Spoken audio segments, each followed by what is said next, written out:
চাঁদপুরবাসীর দীর্ঘদিনের প্রত্যাশা ছিল বিশ্বমানের একটি আধুনিক শিক্ষা প্রতিষ্ঠান। তানজিমুল উম্মাহ সেই প্রত্যাশা পূরণে ইতোমধ্যে 2টি শাখা প্রতিষ্ঠা করে চাঁদপুরে শিক্ষার আলো ছড়াচ্ছে।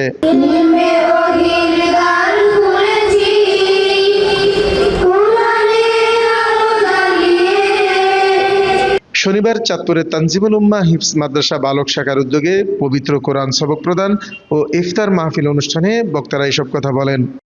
তারা বলেন, দেশের শিক্ষা ব্যবস্থায় আধুনিকতার সঙ্গে ধর্মীয় শিক্ষার সমন্বয় ঘটিয়ে তানজিমুল উম্মাহ গুরুত্বপূর্ণ ভূমিকা পালন করছে। যুগোপযোগী ও আধুনিক কারিকুলাম অনুসরণের মাধ্যমে প্রতিষ্ঠানটি শিক্ষার্থীদের নৈতিক ও আদর্শিক শিক্ষায় গড়ে তুলছে। বর্তমানে চাঁদপুরের 2টি শাখায় প্রায় 4 শতাধিক শিক্ষার্থী অধ্যয়নরত রয়েছে। তারা আশা প্রকাশ করে বলেন, ভবিষ্যতে পাবলিক পরীক্ষার ফলাফলেও জেলার শ্রেষ্ঠত্ব অর্জন করবে এই প্রতিষ্ঠান। 17 রমজান ঐতিহাসিক বদর দিবস উপলক্ষে আয়োজিত এই অনুষ্ঠানে 25 জন ক্ষুদে শিক্ষার্থীকে কোরআনের সবক প্রদান করা হয়।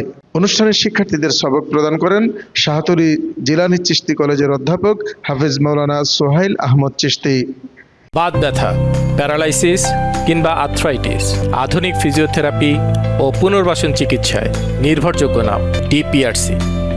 এর আগে গত বৃহস্পতিবার গার্লস শাখার আয়োজিত সবক প্রদান ও ইফতার মাহফিলে আরও 44 জন শিক্ষার্থীকে সবক প্রদান করা হয়।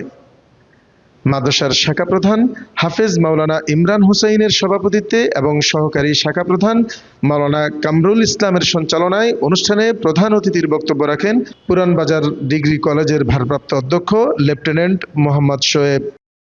বিশেষ অতিথি হিসেবে বক্তব্য রাখেন চাঁদপুর প্রেস ক্লাবের সাধারণ সম্পাদক এম.এ. লতিফ, চাঁদপুর বিশ্ববিদ্যালয় কলেজ জামে মসজিদের খতিব হাফেজ মাওলানা নিজামুল হক, বিষ্ণুদী আলিম মাদ্রাসার আরবি প্রভাষক মাওলানা গিয়াসউদ্দিন তাফাজ্জল এবং হিফজুল কোরআন শিক্ষা গবেষণা ফাউন্ডেশনের প্রতিষ্ঠাতা চেয়ারম্যান হাফেজ মাওলানা আজম ইসমাইল হোসেন আজাদ।